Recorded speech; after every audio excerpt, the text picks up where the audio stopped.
Bonsoir, bonsoir en tout cas à tout un chacun, même nos bien-aimés qui vont nous rejoindre après. Ma soeur Sylvie Lelièvre, que Dieu te bénisse. Merci pour ta présence, merci pour la présence de tout un chacun. En tout cas, notre Dieu est merveilleux. Si vous voyez nos bien-aimés qui sont d'habitude avec nous, qui ne sont pas là, si vous voulez les inviter, écoutez, ne doutez pas, invitez-les sur Messenger. Peut-être qu'ils ne savaient pas qu'on aura prière. Hein. J'ai eu le soin d'écrire, mais c'était pas longtemps depuis que j'ai écrit. Donc, merci Seigneur, merci en tout cas pour chacun de nous. Vraiment, merci. Notre Dieu est bon, notre Dieu est redoutable. Que le nom de Jésus-Christ de Nazareth soit honoré, bien-aimé. Que le nom de Jésus-Christ de Nazareth soit glorifié. Nous allons recommander ces moments entre les mains du Seigneur. Éternel Dieu, notre roi, nous te disons un grand merci. Toi qui as veillé sur nous depuis le matin jusqu'à 7 heures, Seigneur. L'avant-midi, l'après-midi et cette soirée, tu es avec nous, Éternel. Ta main puissante est posée sur nous, tendre Père, parce que tu l'as dit, jamais tu nous abandonneras, jamais tu ne nous délaisseras, parce que nous sommes tes enfants et nous sommes dans ta main puissante et agissante. Merci Seigneur, parce que le sang de Jésus a coulé pour nous. Encore aujourd'hui, Seigneur, le sang de Jésus a agi. Éternel Dieu de gloire, le matin, le midi et même cette soirée, le sang de Jésus-Christ est présent. Le sang de Jésus-Christ se révèle et agit, Seigneur, dans nos vies. Merci de nous laver, de nous purifier. Merci Père, parce que tu sais, Seigneur Dieu de gloire, tu connais nos faiblesses, que nous ne pouvons rien comprendre sans le Saint-Esprit. Nous te prions, Seigneur, remplis-nous de l'esprit de vérité. Saint-Esprit, tu prends ce qui est au Père et tu nous annonces les choses cachées. Révèle-toi, révèle-toi. Parle-nous, Seigneur, parle-nous. Déjà moi-même, Seigneur Dieu de gloire, que tu veux utiliser cette soirée éternelle. Parle-moi et parle à tout un chacun de nous aussi, éternel. Touche un cœur, libère un cœur. Seigneur Dieu de gloire, montre-toi dans une vie éternelle, dans le nom puissant de Jésus, nos familles entre tes mains, couvre-les Seigneur et nous les couvrons par le sang puissant de Jésus, que le sang de Jésus les couvre, que personne ne se retrouve au mauvais endroit, au mauvais moment, au nom puissant de Jésus, nous frappons d'aveuglement et d'impuissance, les esprits de contrôle et de poursuite, au nom puissant de Jésus, nous chassons loin de nous tout ce qui est vol de pensée, vol d'idées, nous les chassons au nom de Jésus. Éternel Dieu de gloire, tout ce qui peut nous retenir dans la captivité, nous brisons les liens, nous les coupons au nom puissant de Jésus. Que tout un chacun soit libéré, que l'esprit, l'âme et le corps de tout un chacun soient libérés. Et bien-aimés qui sont en direct, ceux qui vont nous suivre en différé, que l'esprit, l'âme et le corps de tout un chacun soient libérés, que l'esprit, l'âme et le corps de chaque membre de nos familles soient libérés, libérés, libérés dans ta sainte présence, Jésus-Christ de Nazareth. Oh, tu es Dieu, règne car tu es puissant, tu es vivant et glorifie-toi Seigneur. Glorifie-toi dans chaque être éternel Dieu de gloire, car tu mérites la louange, l'honneur et la gloire. Toi seul est Dieu, toi seul est Seigneur, dans le nom puissant de Jésus-Christ de Nazareth, que nous avons ainsi prié.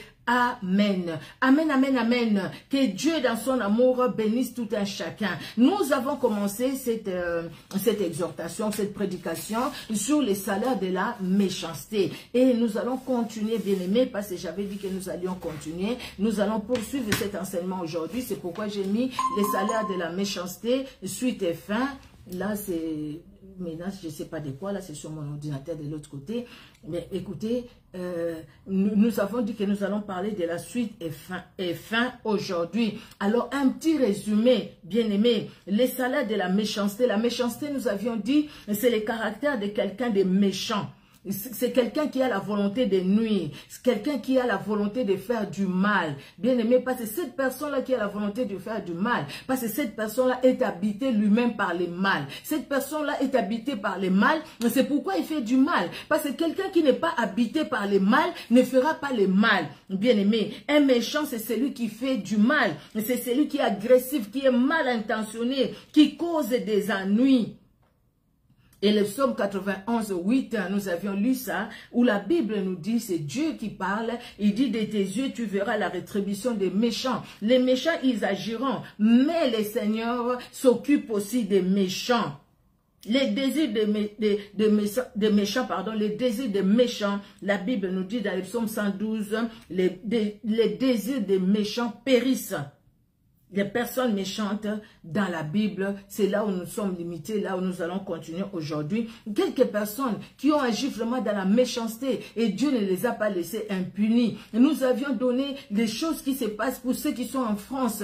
Vous connaissez, vous avez écouté l'histoire de cette jeune fille de 12 ans, Lola, qui revenait de l'école. Une jeune dame de 24 ans, une jeune dame de 24 ans qui va l'enlever dans son immeuble, qui va aller l'abuser sexuellement. C'est une fille qui va aller abuser cette jeune de 12 ans. Cet enfant de 12 ans, c'est un enfant. C'est une enfant de 12 ans qui va l'abuser, qui va la tuer de façon atroce, dont les enquêteurs n'arrivent même pas à dire comment ça s'est passé, parce qu'ils disent c'est tellement atroce qu'ils ne peuvent pas le dire. Surtout aussi pour les parents. Vous voyez, et ce que nous avions appris hier ici, je vous en avais parlé la dernière fois, la fille là qu'on cherchait. Et le même jour, la télé a annoncé, cette fille-là, on l'a trouvée morte. Une jeune fille de 20 ans, qui laisse un bébé de quelques mois. Et la personne qui l'a tué, c'est un jeune garçon de 21 ans. 21 ans, dans une boîte de nuit. Il se rencontre là-bas, mais il a drogué la fille. Et puis voilà. Il est allé, il a abusé de la fille. Aujourd'hui, il est passé aux aveux. Tout ça, ça se passe à la télé, au fait. Quand on voit tout ça, il y a vraiment des... Ou cette maman qui a tué son fils, c'est parce qu'il est autiste. La maman tue son propre fils de 11 ans. C'est un garçon, hein, je pense, et je ne me suis pas trompée. Mais ceux qui sont en France, vous savez écouter les informations. Quels que soient les pays où nous sommes, les informations, on les suit.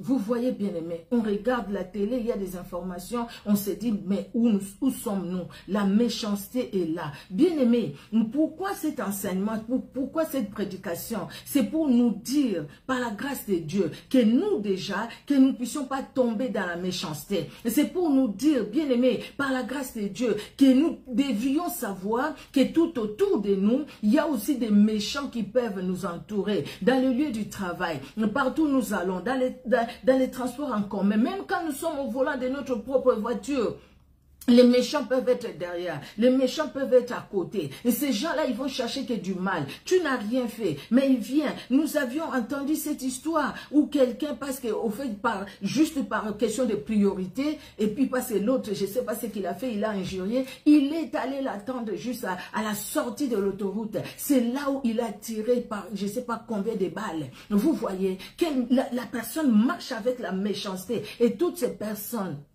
que nous voyons tout autour de nous, nous ne les connaissons pas.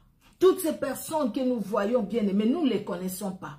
Il y a des gens qui sont vraiment dans la méchanceté. Quelqu'un qui te regarde, mais dans son cœur, cette personne-là a de mauvaises pensées, et de mauvaises pensées même des tueries, et même éliminer la vie de quelqu'un. On se le disait, on s'est dit, mais comment c'est ce jeune homme de 21 ans va finir maintenant sa vie en prison pour tuer une jeune dame de 20 ans? Tout ça à cause de quoi? Un plaisir de quelques heures. C'est sûr que la fille refusait. Alors, il a violé la fille et puis pour faire disparaître la chose, il tue. Les sangs crient. Les sangs crient. Nous allons voir ça dans la Bible. Alors, nous avions dit qu'il y avait des personnes qui étaient vraiment dans la méchanceté. Dans la Bible, nous voyons. Nous allons commencer d'abord par l'histoire de Caïn. Caïn, le frère d'Abel. Dans Genèse 4. Genèse au chapitre 4. Dieu est tellement bon, Dieu nous avertit, mais c'est l'homme qui ne veut pas prendre soin garde de ce que Dieu lui dit. Alors, Genèse chapitre 4. Adam connut Ève, sa femme, elle conçut et enfanta Caïn, et elle dit, j'ai formé un homme avec l'aide de l'Éternel. Elle enfanta encore son frère Abel. Abel fut berger et Caïn fut laboureur. Au bout de quelque temps, Caïn fit à l'Éternel une offrande de fruits de la terre. Et Abel de son côté en fit une des premiers-nés de son troupeau et de leur graisse. L'Éternel porta un regard favorable sur Abel et sur son offrande. Mais il ne porta pas un regard favorable sur Caïn et sur son offrande. Caïn fut très irrité et son visage fut abattu. Et l'Éternel dit à Caïn, écoutez bien, bien-aimé, l'Éternel dit à Caïn, pourquoi es-tu irrité et pourquoi ton visage est-il abattu? Certainement, Si tu agis bien, tu relèveras ton visage. Donc Caïn avait un problème dans son cœur. Il avait un problème. Et Dieu qui voit tout ne pouvait pas agréer l'offrande qui lui est faite avec un cœur partagé, avec un cœur méchant, avec un cœur mauvais. Le Seigneur lui dit, si tu agis bien, pourquoi tu es irrité? Au lieu d'être irrité contre ton frère, cherche à bien agir. Cherche tout simplement à arranger ta vie. Au lieu d'aller envier l'autre. Oh, bien-aimé. Mais cherche tout simplement à te repentir. Le Seigneur te demande la repentance. Repends-toi. Ça, c'est les messages de ces siècles, de cette année. La repentance. Le mal est tellement là, bien-aimé. Si on ne se repent pas, on sera toujours, on va courir derrière les gens qui parlent de la délivrance. On va courir derrière les gens qui postent des vidéos de délivrance. Tout simplement parce qu'on cherche une délivrance. Et on va se mettre en colère contre tout le monde.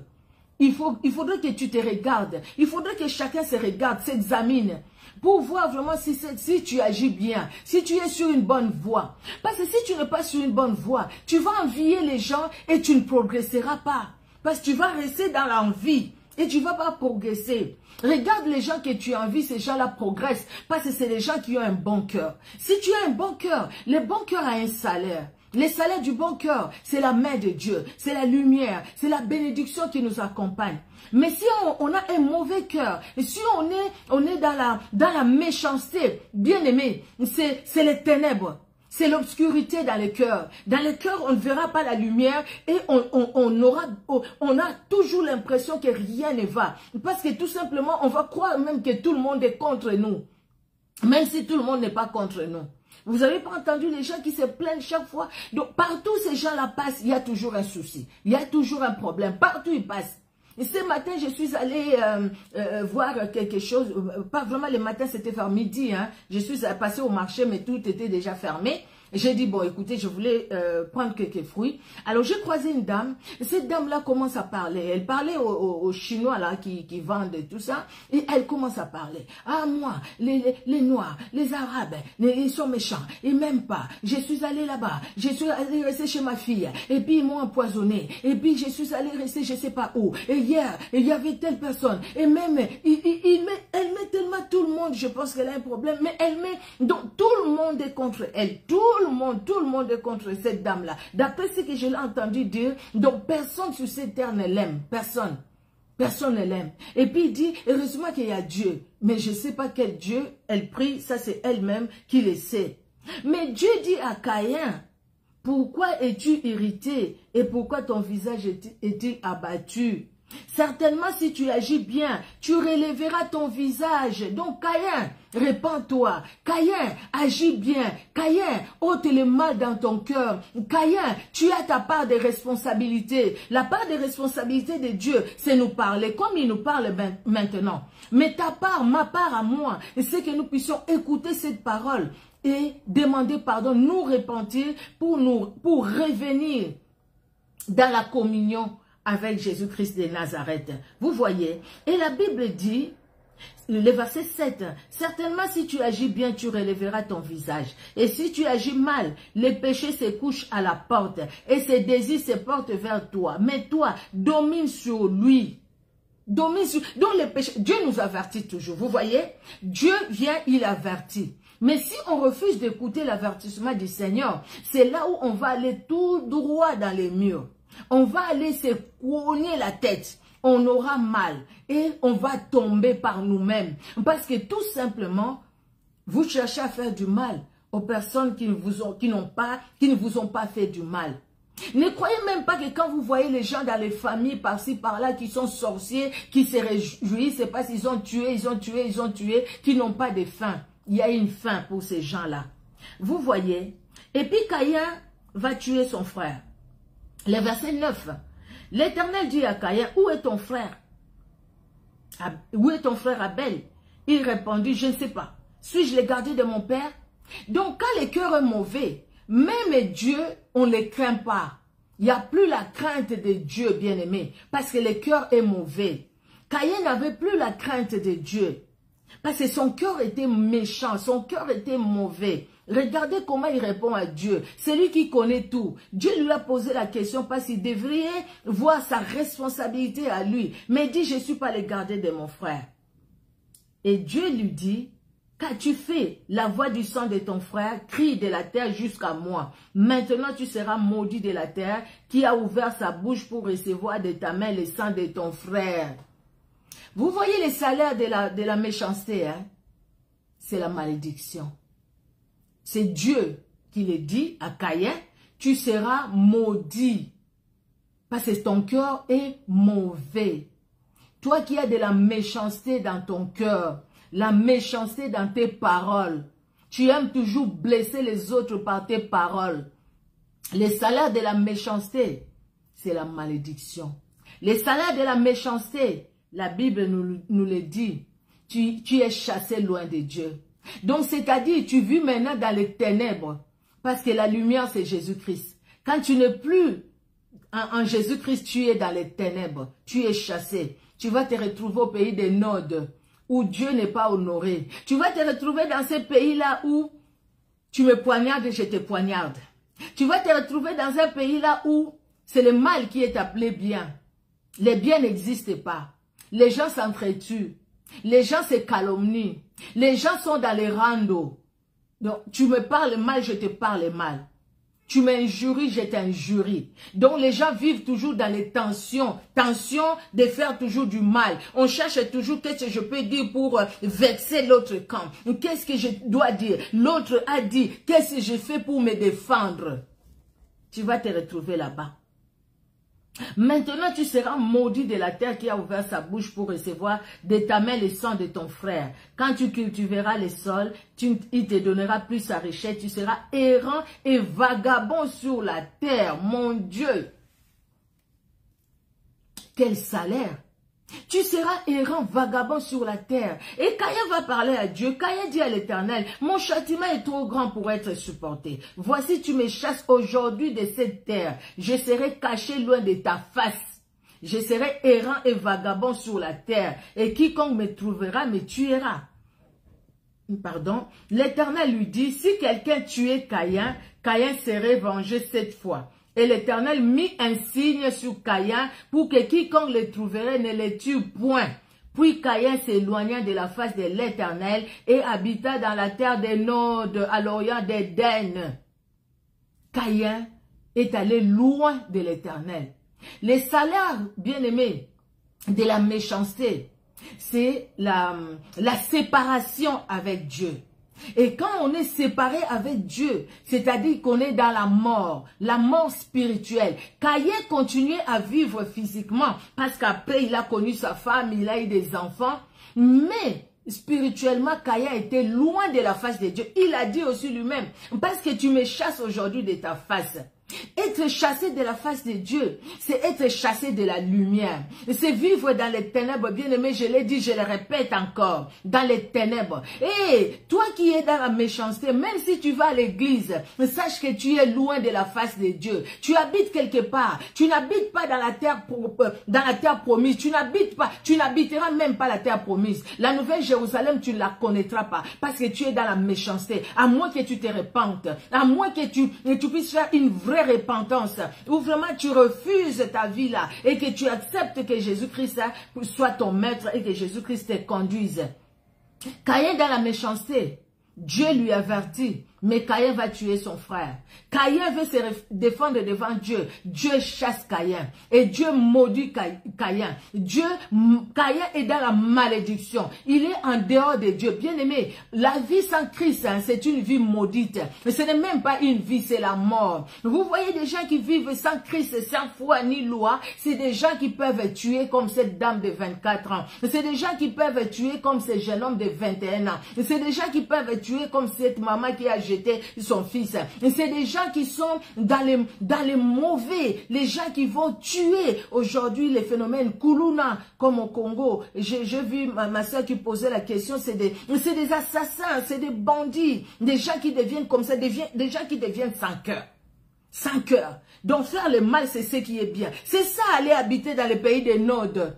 Quelle est cette femme que Caïn a eu là-bas dans le pays de Nord? Il y avait des gens, c'était au nord de l'Éden, la Bible dit, à l'Orient, la terre de Nord, à l'Orient d'Éden. Il y avait des gens parce que Caïn s'est marié là-bas. Mais c'était des gens qui n'étaient pas dans la présence de Dieu. La présence de Dieu, c'était là. Là où était Adam et Ève. Là où était la présence de Dieu. Mais les autres là, ils étaient en dehors de la présence de Dieu. Il y a des gens sur cette terre, nous prenons le même transport en commun, nous travaillons peut-être ensemble, mais ces gens-là sont dans les pays des Nord. Donc, le bien n'est pas marqué en eux. En eux, c'est le mal. Ne nous étonnons pas tout autour de nous, il y a des gens qui agissent mal. Parce qu'il y a des gens qui habitent dans les pays des Nord. Ils vivent physiquement, mais spirituellement, c'est des moribonds. Spirituellement, c'est des gens qui sont déjà dans les cercueils. Donc, ces gens-là, écoutez, comme ils respirent la mort. Dans leur cœur, c'est la mort. C'est les ténèbres. Donc, ils agissent comme leur maître est dans les ténèbres, comme leur maître est dans la mort. Et aussi, ils agissent comme ça.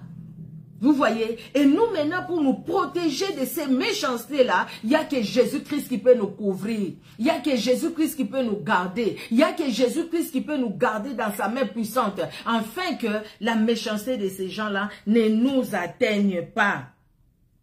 Il y a quelqu'un dans la Bible, Abimelech. Abimelech, c'est dans Juge 9. Juge 9. Abimelech, c'est un des fils de Gédéon. Nous avons longtemps parlé de Gédéon, vous vous souvenez? Nous avons parlé longtemps de Gédéon, Jérubaal, comme on l'a appelé, parce qu'au fait, Gédéon a détruit les statues, les dieux de Baal, les statues de son père, et puis on l'a appelé des Jérubaal. Gédéon, Dieu l'a utilisé puissamment. Avec, vous voyez, quand les Madianites, les enfants d'Israël, ils avaient mal agi, Dieu a envoyé cette armée de Madianites, de Amalécites, les fils de l'Orient, ils sont venus nombreux. La Bible dit même comme une armée de sauterelles, ils sont venus attaquer Israël. Israël s'aimait et ils venaient derrière, ils arrachaient tout, ils détruisaient tout. Et Gédéon, qui va voir cette situation, qui va pleurer devant Dieu. Et Gédéon va dire à Dieu, Seigneur, mais quelle situation? Regarde ce que la Bible dit, toutes les merveilles que tu as fait. Et regardez aujourd'hui, dans quelle situation nous sommes. Dieu qui a vu la disposition de Gédéon, Dieu lui-même va aller. L'ange de l'Éternel, il va là-bas. Hé, vaillant héros, avec la force que tu as, tu délivreras Israël de la main de Madian. Nous avons parlé de ça pendant une semaine, c'était les jeûnes de prière. Nous avons parlé de ça. Et Gédéon, après Gédéon, a eu beaucoup d'enfants. Il a eu beaucoup d'enfants. Parce qu'il avait beaucoup de femmes, c'est ce que la Bible nous dit. Alors, il y a avec une de ses servantes, Gédéon va voir une de ses servantes de Sichem, Gédéon va voir Abimelech. Mais la méchanceté dans le cœur de cet homme, la méchanceté aussi a payé. Vous voyez dans Juge 9, nous allons lire Juge 9, je suis déjà, Juge 9, nous allons lire les versets 5 d'abord. 5. Il vint dans la maison de son père à Ophra et tua ses frères, fils de Jérubaal, 70 hommes sur une même pierre. Il n'échappa que Jotam, le plus jeune fils de Jérubaal, car il s'était caché.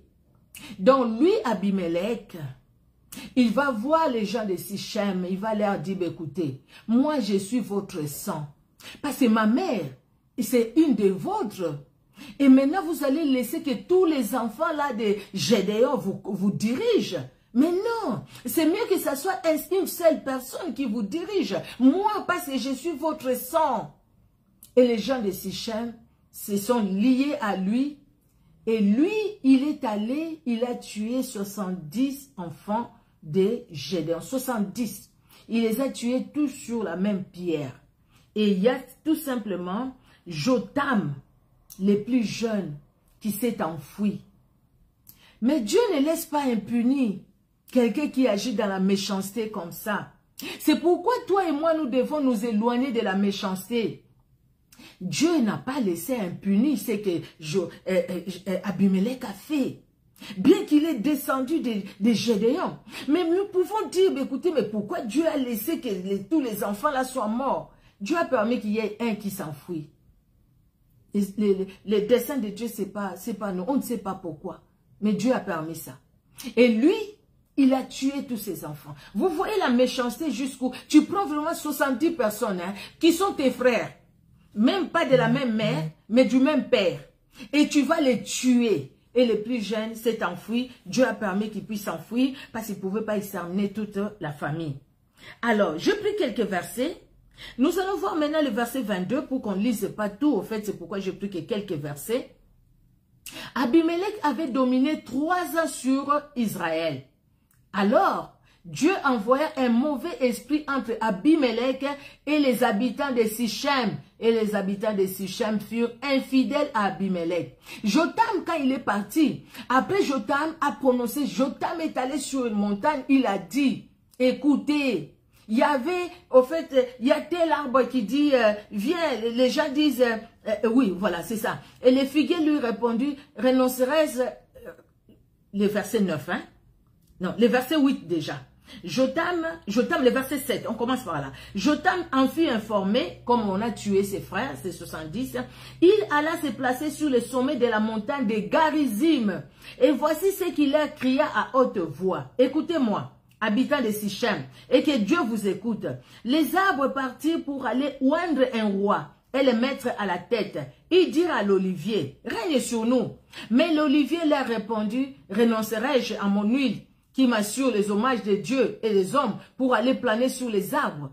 Et les arbres dirent aux figuiers, viens toi, règne sur nous. Mais les figuiers leur répondirent, renoncerai-je à ma douceur et à mon excellent fruit pour aller planer sur les arbres? Et les arbres dirent à la vigne, viens, viens toi, règne sur nous. Mais la vigne leur répondit, renoncerai-je à mon vin qui réjouit Dieu et les hommes pour aller planer sur les arbres? Alors tous les arbres dirent aux buissons d'épines, viens toi, règne sur nous. Et les buissons d'épines répondit aux arbres, si c'est de bonne foi que vous voulez moindre pour roi, venez réfugiez-vous sous mon ombrage, sinon un feu sortira du buisson d'épines et dévorera les cèdres du Liban. Maintenant, est-ce de bonne foi et avec intégrité que vous avez agi en proclamant roi Abimelech? Avez-vous eu de la bienveillance pour Jérubaal et sa maison? L'avez-vous traité selon les services qu'il a rendus? Car mon père a combattu pour vous, il a exposé sa vie et il vous a délivré de la main des Madians. Si vous vous êtes levé contre la maison de mon père, vous avez tué, et vous vous êtes levé contre la maison de mon père, vous avez tué ses fils, 70 hommes sur une même pierre, et vous avez proclamé roi sur les habitants de Sichem, Abimelech, fils de sa servante, parce qu'il est votre frère. Si c'est de bonne foi et avec intégrité, qu'en ces jours vous avez agi envers Jérubaal et sa maison, eh bien, qu'Abimelech fasse votre joie et que vous fassiez aussi la sienne. Sinon qu'un feu sorte d'Abimelech et dévore les habitants de Sichem et la maison de Milo, et qu'un feu sorte des habitants de Sichem et de la maison de Milo et dévore Abimelech. Ça, c'était vraiment inspiré par Dieu.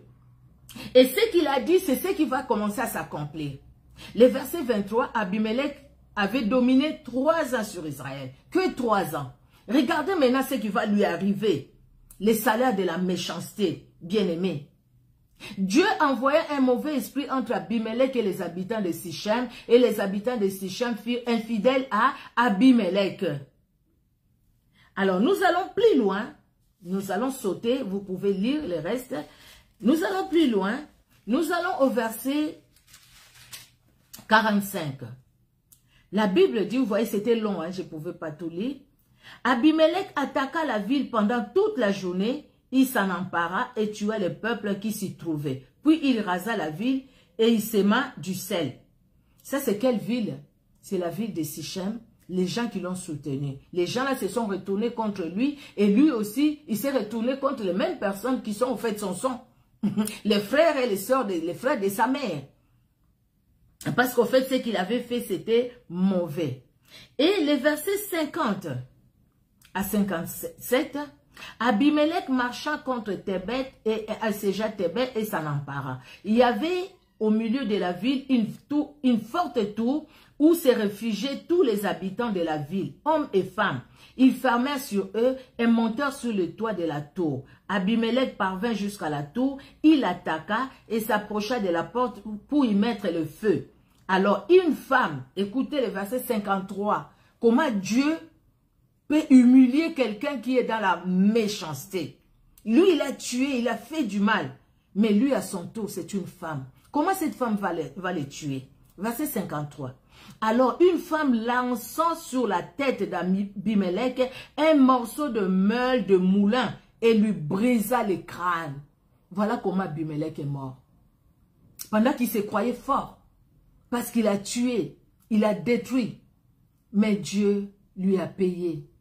Le salaire de la méchanceté, c'est la mort physique aussi. Tout à l'heure avec Caïn, je veux vraiment que nous puissions comprendre, bien-aimés. Le Saint-Esprit m'a conduit comme ça.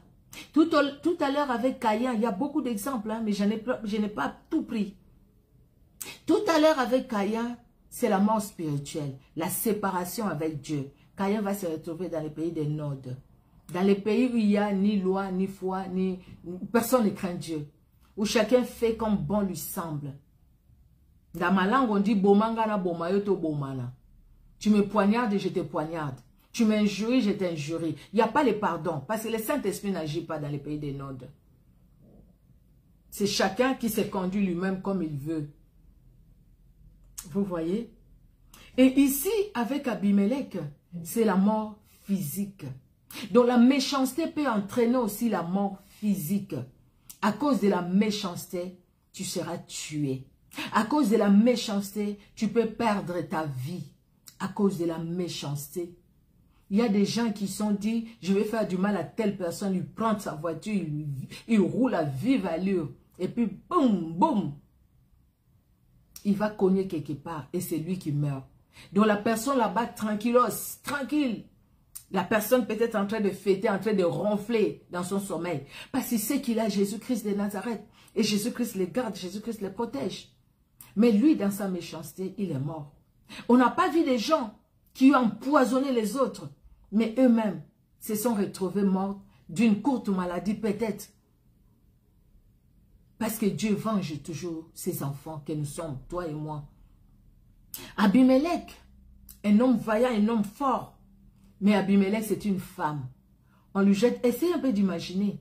Il était en train de passer, alors cette femme lance sur sa tête un morceau de meule de moulin. Et il brise les crânes. Donc il est mort sur place. On ne pouvait même pas dire, écoutez, il y aura les secours pour l'amener à l'hôpital. Il est mort sur place à cause de la méchanceté. Il a beaucoup tué. Ah, toi qui fais le mal. Toi qui tues, toi qui n'as même pas le respect pour les autres, ton jour viendra, où Dieu s'élèvera, où quelqu'un te jettera sur la tête. Quelqu'un te jettera sur la tête un morceau de meule de moulin et le crâne va s'écraser parce que tu as fait beaucoup de mal. Tu veux continuer à faire du mal, continue à faire du mal, mais il y a les salaires dans la méchanceté. Les salaires, c'est la mort physique. Dieu est juste. Amen, amen. Dieu est juste, n'est-ce pas, bien-aimé? Dieu est juste pour toi, Dieu est juste pour moi. Demeurons dans le Seigneur. Restons attachés à Jésus-Christ. Parce que nous n'allons pas perdre notre attachement à Jésus-Christ. Même si aujourd'hui, on a l'impression que les autres nous font toujours du mal. Mais sachez que notre défenseur est vivant. Nous allons dire comme Job, je sais que mon Rédempteur est vivant et il interviendra les derniers. Les derniers, il interviendra. Quand je serai sans force, il interviendra.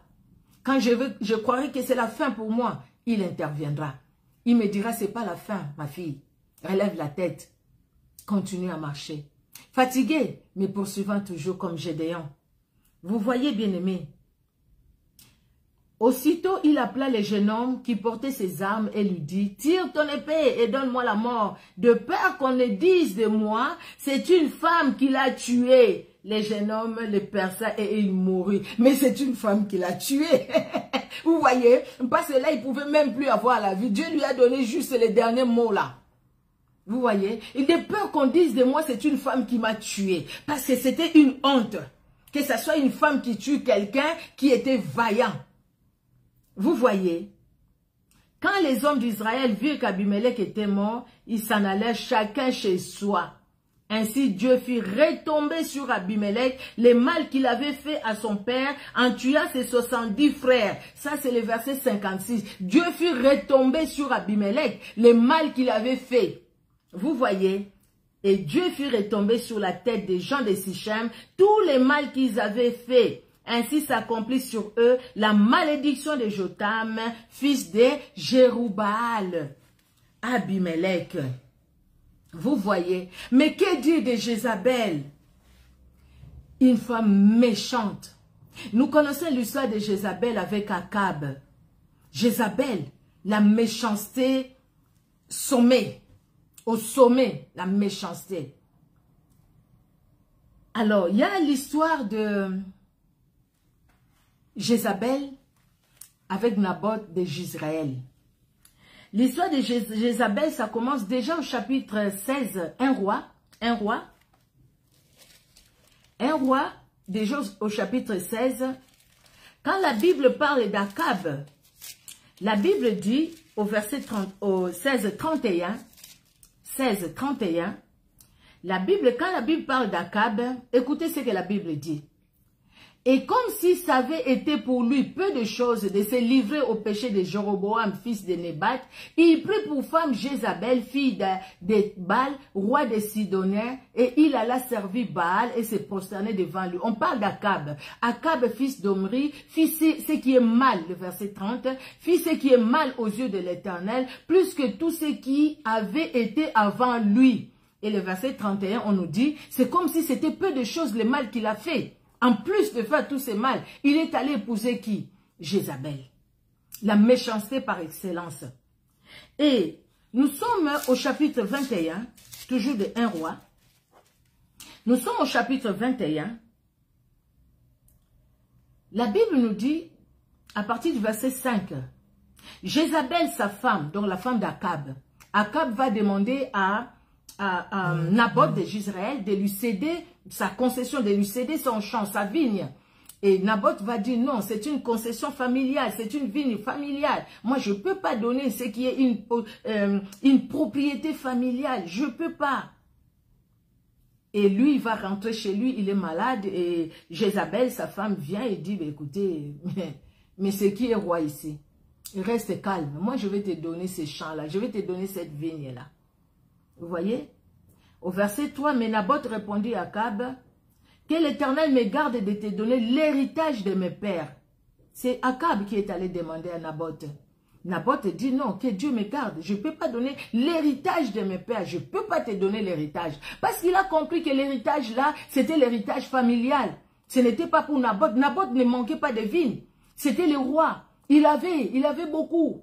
Mais il va envier la vigne, la seule héritage que Naboth de Jezreel avait de sa famille. Vous voyez les cœurs mauvais. Vous voyez le mal. Akab, il était méchant. C'est normal qu'il rencontre aussi une femme méchante. Parce que lui-même, il était dans la méchanceté. Alors maintenant, le verset 5, vous pouvez lire ça, bien aimé. C'est une histoire aussi que vous connaissez. Le verset 5, Jézabel, sa femme, la femme d'Akab, vint auprès de lui et lui dit, pourquoi as-tu l'esprit triste, ne manges-tu point? Il lui répondit, je parle à Naboth de Jezreel et je lui ai dit, cède-moi ta vigne pour de l'argent, ou si tu veux, je te donne une autre vigne à la place. Et, monter à ma bébouille, franchement, quelle méchanceté. Mais il a dit, je ne te donnerai pas ma vigne. Il n'a pas dit que je ne te donnerai pas ma vigne. Il a dit, je ne peux pas te donner l'héritage de ma famille, l'héritage de mes pères. Il a dit, je ne te donne pas l'héritage. Lui, il vient dire à sa femme, il a dit, je ne te donnerai pas ma vigne. Alors Jézabel, sa femme, lui dit, est-ce bien toi maintenant qui exerces la souveraineté sur Israël? Lève-toi, prends de la nourriture et que ton cœur se réjouisse. Moi, je te donnerai la vigne de Naboth de Jezreel. Il a dit qu'il va lui donner. Et il lui a donné. Mais comment? En tuant Naboth de Jezreel. En disant des mensonges sur Naboth de Jezreel. Des fausses accusations. Pour qu'on tue Naboth de Jezreel. Pour quelque chose qu'il n'a pas fait. Le verset 22. Toujours de 1 roi 21, bien-aimé, nous sommes là. Et je rendrai ta maison semblable à la maison de Jéroboam, fils de Nébat. Là, c'est quand Dieu parle. Naboth de Jezreel est mort. Les gens l'ont tué. Pendant qu'il n'a rien fait. juste pour défendre l'héritage de ses pères. Et là maintenant, Dieu va envoyer Élie qui va parler à Akab. Alors le verset 22, « Et je rendrai ta maison semblable à la maison de Jéroboam, fils de Nébat, et à la maison de Baécha, fils d'Akija, parce que tu m'as irrité et que tu as fait pécher Israël. » L'Éternel parle aussi sur Jézabel. Et il dit, « Les chiens mangeront Jézabel près du rempart de Jezréel. Celui de la maison d'Akab qui mourra dans la ville sera mangé par les chiens. Et celui qui mourra dans les champs sera mangé par les oiseaux du ciel. Il n'y a eu personne qui se soit vendu comme Akab pour faire ce qui est mal aux yeux de l'Éternel. Et Jézabel, sa femme, l'y excitait. Jézabel, sa femme, l'y excitait à faire du mal. Il a agi de la manière la plus abominable en allant après des idoles, comme les faisaient les Amoréens, et ainsi de suite. Les versets 28. Et la parole de l'Éternel fut adressée à Élie le Tishbite en ces mots. As-tu vu comment Akab s'est humilié? Là, Akab s'était humilié. Après, il a demandé pardon à Dieu. Mais Jézabel, ce que Dieu a dit, c'est ce qui s'est accompli. Quand Jézabel est mort, Jézabel, son corps a été mangé par les chiens. Comme Dieu l'a dit. Et même les restes, vous voyez, les salaires de la méchanceté, ici, c'est que j'ai relevé. Les salaires de la méchanceté, à cause de votre méchanceté, vous allez au fait quelque part sacrifier toute votre famille. Parce que la malédiction, cette parole, vous voyez, quand Dieu parle, quand Dieu prononce des paroles sur Jézabel, ces paroles-là ne sont pas que pour Jézabel, et même pour sa descendance, même pour toute sa famille. Donc la famille de Jézabel est en train de subir les conséquences de la méchanceté de Jézabel. La famille d'Akab est en train de subir les conséquences de la méchanceté d'Akab. Il a fait des choses abominables plus que tous les autres, la Bible nous dit. Mais à cause d'eux, même leurs familles n'ont plus connu la paix. N'ont plus connu la paix. Leurs familles sont allées de mal en mal. De mal en mal. Pourquoi? Parce que eux, ils ont sémé le mal. Bien aimé, la méchanceté, c'est une sémence. La méchanceté, c'est une sémence. Vous sémez la méchanceté. Sachez que vous allez récolter les salaires de la méchanceté. Ici, c'est la mort physique qui est intervenue et la mort spirituelle en même temps. Et cette mort physique et spirituelle s'étend aussi dans la génération, dans la progéniture. Dieu punit l'iniquité des parents sur les enfants jusqu'à la 1000e génération. Jusqu'à la 5e génération, pardon, j'ai confondu avec... il punit l'iniquité des parents sur les enfants jusqu'à la 4e, 3e et 4e génération.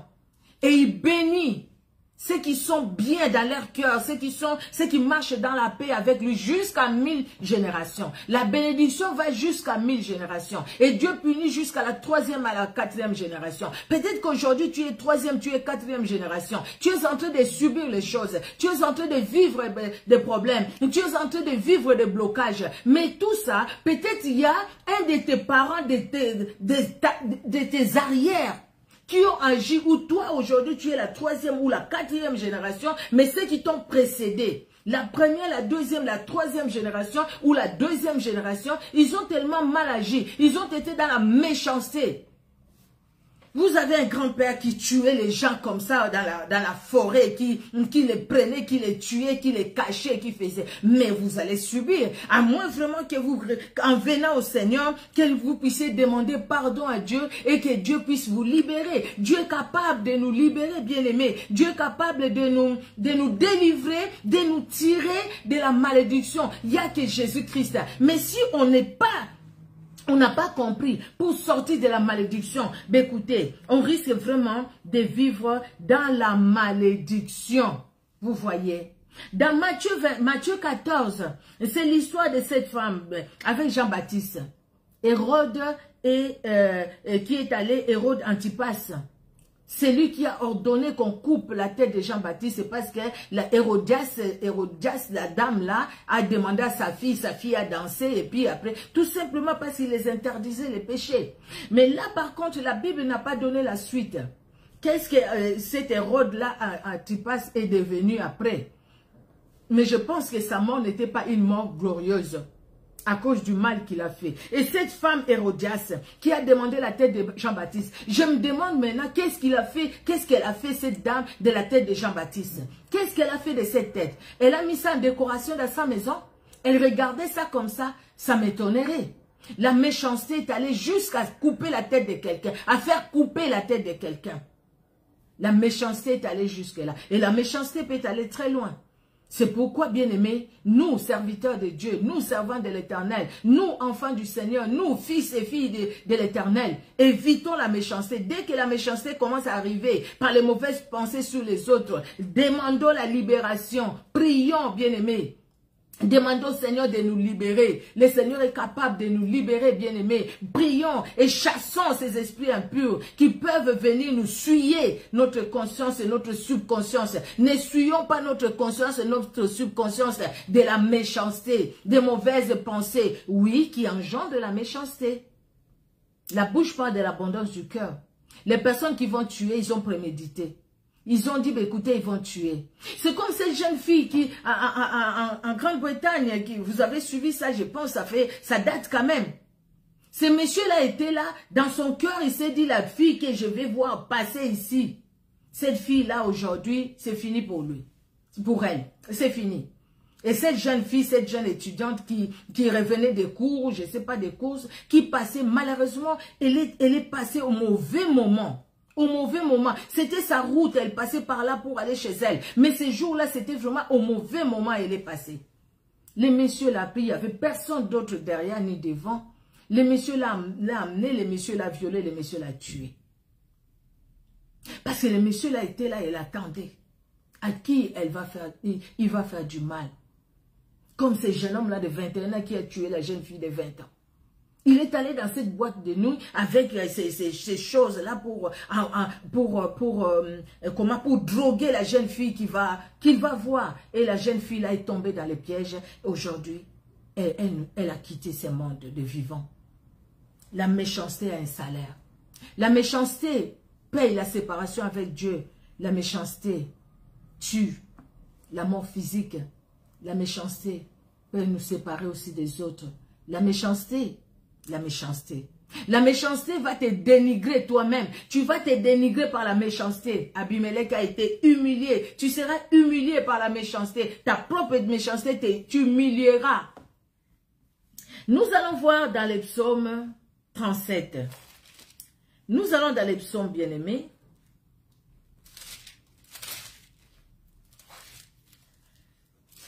Psaume 37. La Bible nous dit, de David, ne t'irrite pas contre les méchants, n'envie pas ceux qui font le mal, car ils sont fauchés, aussi vite que l'herbe, ils se flétrissent comme des gazons verts. Confie-toi à l'Éternel et pratique les biens, et le pays pour demeure et la fidélité pour pâture. Fais de l'Éternel tes délices, il te donnera ce que ton cœur désire. Recommande ton sort à l'Éternel, mets en lui ta confiance et il agira. Il fera paraître la justice comme la lumière et ton droit comme le soleil à son midi.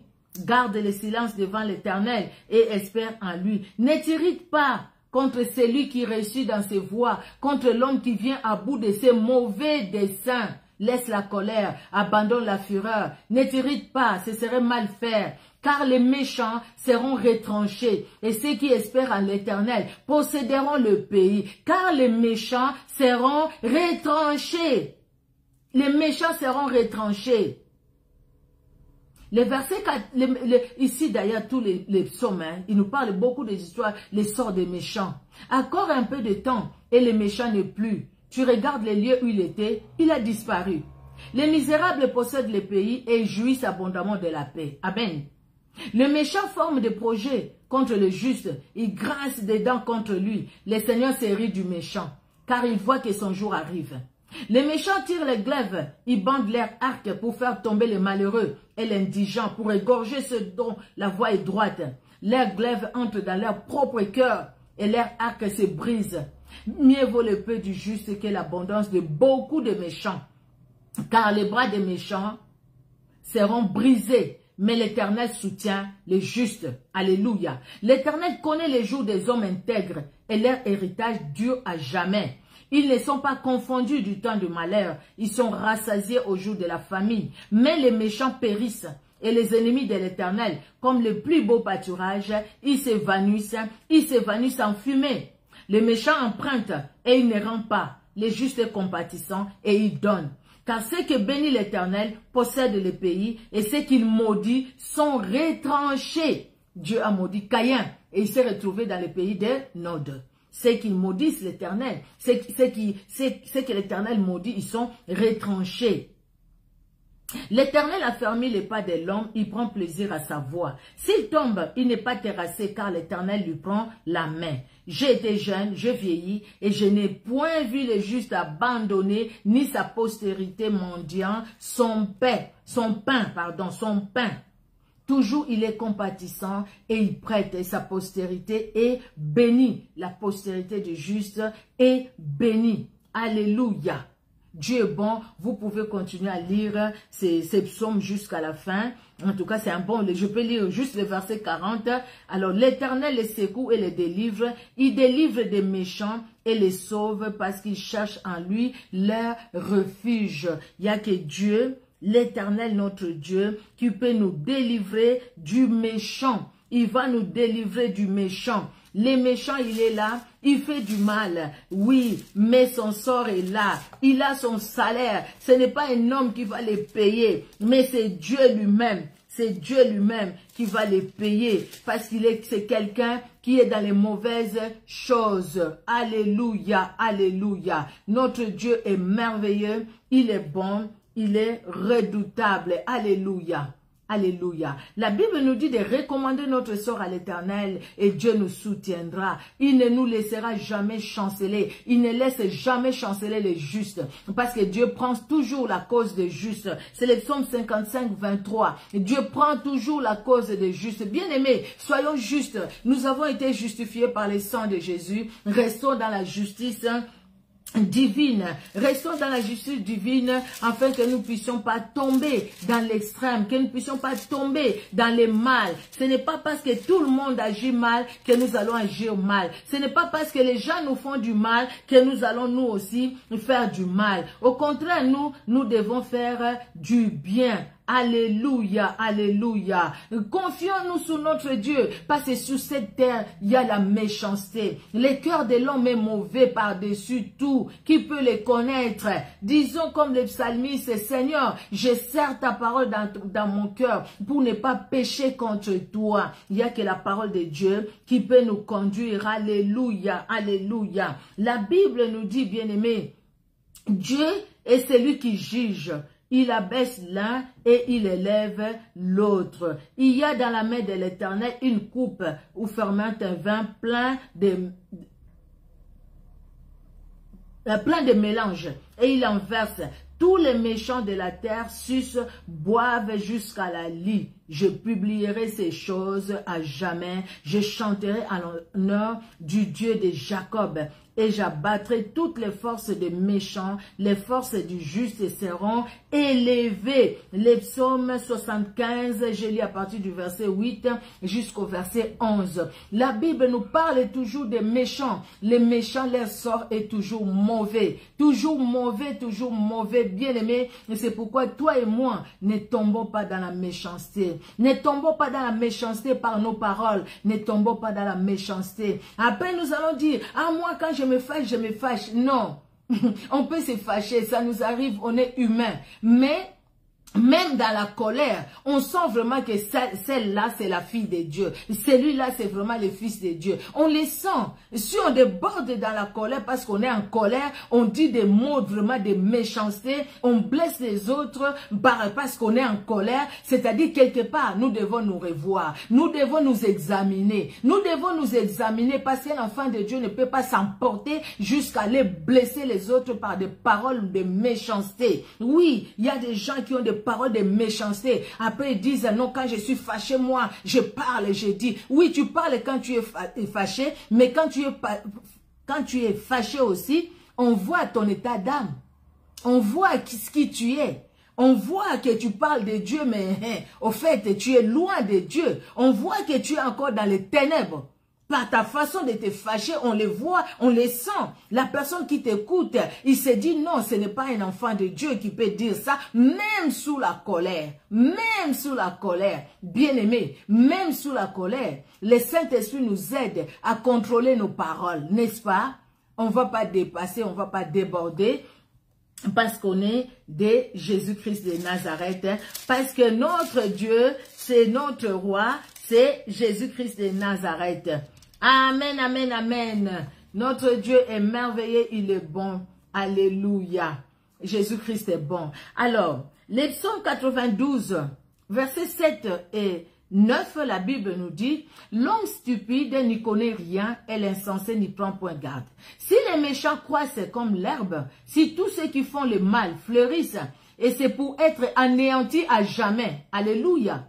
Donc, si les méchants croissent comme l'herbe, si tous ceux qui font le mal fleurissent, c'est pour être anéantis à jamais. Mais toi, tu es le Très-Haut à perpétuité, ô Éternel. Car voici tes ennemis, ô Éternel, car voici tes ennemis périssent. Tous ceux qui font le mal sont dispersés. Et tu me donnes la force du buffle. Je suis arrosé avec une huile fraîche. Alléluia. Mon nez se plaît à contempler mes ennemis et mon oreille à entendre mes méchants adversaires. Alléluia, parce que nous sommes mis à part. J'ai lu le psaume 92, verset 7 jusqu'au verset 13, j'ai lu, je venais de lire. Vraiment, notre Dieu, il est notre roi, il est tout pour nous. À qui pouvons-nous les comparer? À personne. À personne. Il est celui qui fait des choses insondables, bien-aimés. Il fait des choses qui nous dépassent parce qu'il est Dieu. Alléluia. Nous allons finir avec ces versets, Proverbes 24, 19 à 20. Je ne sais pas s'il y a quelqu'un qui écrivait les passages bibliques.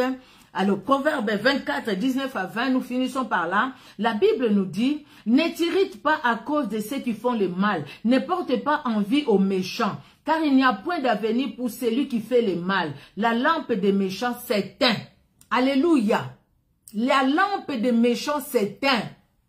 Toi, tu veux continuer dans la méchanceté pour dire que tu es pomba, pas pour dire que voilà, tu veux que les gens voient que tu es là, que les gens sentent que tu es là, dès que tu arrives quelque part, dans ta méchanceté, continue à le faire.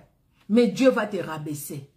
Ta lampe là, même la langue avec laquelle tu fais du mal aux autres, ça va s'éteindre. Parce que ce n'est pas un homme qui va l'éteindre, c'est Dieu lui-même.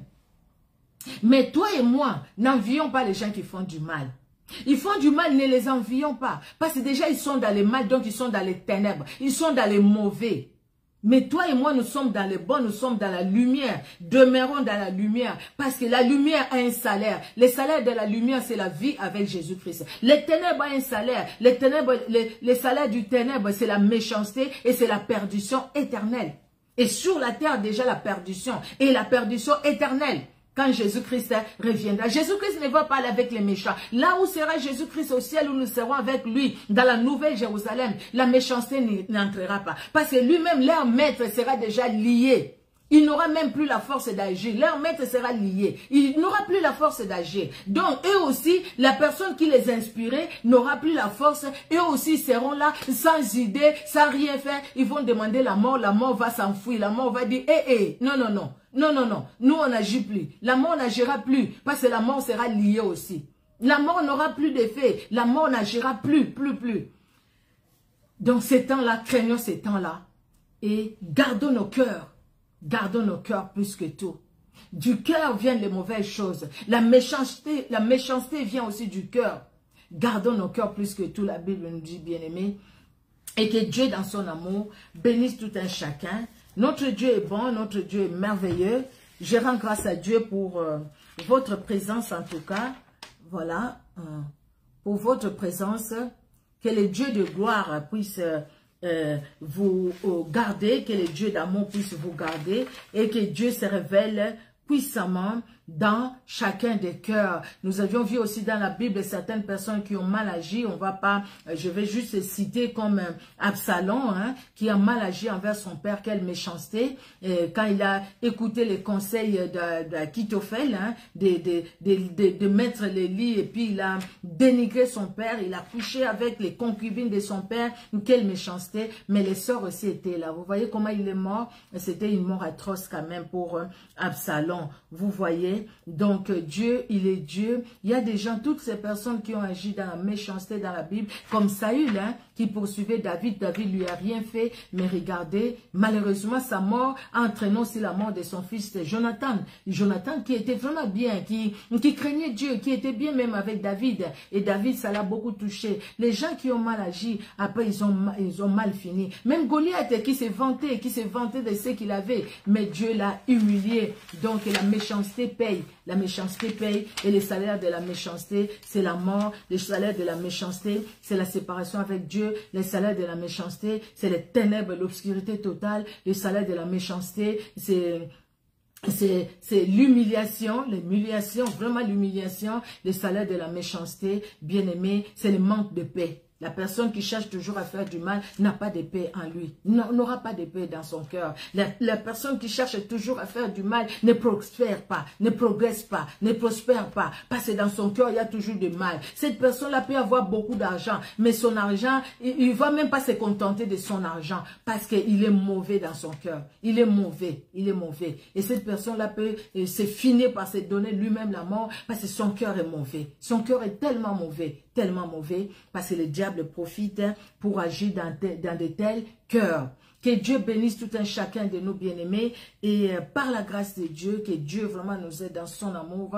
Nous allons nous retrouver prochainement. Par la grâce de Dieu, nous serons ensemble. Il y aura un autre sujet. Que Dieu vous bénisse. Nous sommes ensemble aussi sur Facebook. Nous sommes sur Facebook. Nous sommes aussi sur YouTube, bien-aimés. Les mardis, je l'ai dit, hein, mardi, jeudi et vendredi. Abonnez-vous si vous n'êtes pas encore abonné. Surtout, n'oubliez pas d'activer la cloche de notification. Comme ça, chaque fois que nous mettons une nouvelle vidéo, vous serez informés. Voilà, Dieu nous aide. Nous parlons vraiment pour la gloire de Dieu. Tout pour la gloire de Jésus-Christ de Nazareth. Et maintenant, là, il y a aussi des émissions que nous mettons. Vraiment, ça concerne ce qui se passe dans notre pays, chez moi. Donc voilà, pour voir un peu les analyses et pour être aussi informé sur les choses qui se passent dans notre pays, vous voyez. Donc voilà, sinon pour le reste, c'est vraiment la parole de Dieu et la parole de Jésus-Christ de Nazareth. Nous allons prier. Éternel Dieu notre roi, je te rends grâce pour ton amour qui est au-dessus de tout. Merci et merci encore Seigneur pour mes bien-aimés qui étaient là, éternel. Merci de les bénir. Merci aussi de visiter leur famille. Éternel Dieu de gloire, garde nos cœurs. Nous voulons que nos cœurs soient vraiment gardés pour toi et pour toi seul. Éternel, qu'il n'y ait pas l'amertume dans nos cœurs, qu'il n'y ait pas Seigneur Dieu de gloire des rancunes, qu'il n'y ait pas éternel Dieu de gloire au Père très saint, même les découragements qui amènent aux rancunes et toutes ces choses. Oh Jésus, garde nos cœurs, que ton sang purifie nos cœurs, lave nos cœurs, éternel Dieu souverain, victorieux. Merci Père pour cette soirée que nous recommandons à toi. Parle dans nos cœurs, parle dans tout un chacun de nous, même dans le cœur des bien-aimés qui vont nous suivre en différé. Quel honneur et la gloire montent à toi. La prochaine fois, éternel, quand tu permettras que nous soyons encore ensemble, nous ne manquerons pas de te louer, nous ne manquerons pas de t'adorer, nous ne manquerons pas, éternel Dieu de gloire, d'écouter, de rester attentif à l'écoute de ta parole. À toi l'honneur, à toi la gloire, toi qui n'as aucun nombre de variations, dans le nom puissant et merveilleux de notre Sauveur et Seigneur Jésus-Christ de Nazareth. Donne un sommeil paisible à tout un chacun, visite-nous Seigneur Dieu de gloire et révèle-toi dans nos vies. Au nom de Jésus-Christ de Nazareth, que nous t'avons ainsi prié. Amen. Amen, amen, amen. Que Dieu vous bénisse, bien-aimés. Que Dieu étende sa main puissante dans chacune de nos vies. Alléluia, alléluia. Soyez richement, richement bénis, richement bénis. Le Seigneur a vu tout un chacun, bien-aimé. Que Dieu vous bénisse.